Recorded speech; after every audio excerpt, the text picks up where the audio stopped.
Имаме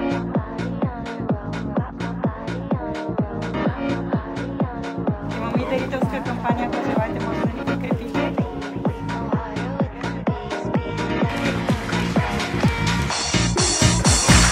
Габриела Младенова Крави и нашите изключителни мотиватори днес, които сме тук заедно в залата на Бога. Именно за това посланието на нашата кампания е толкова силно. Стани пример за детето си, защото само с добрия пример може да накараме децата да бъдат още по-добри.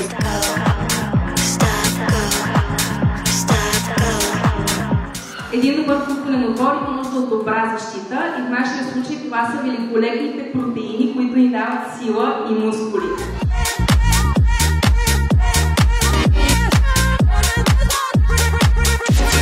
Сега ще си кажете, до вчера даваше чипси и шоколад на нейните деца, а днес ни говори как да сме пример за нашите.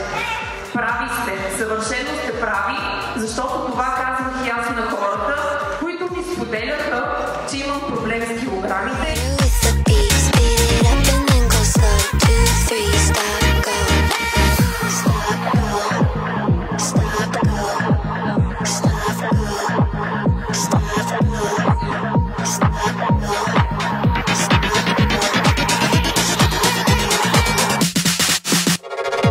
Ако вашето дете стане свидетел на подигравка, много важна е ролята на нас като възрастни.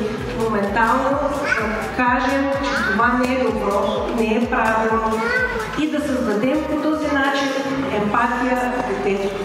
И днес последен въпрос, който ще ви попитам. Какъв пример искате да дадете на децата си?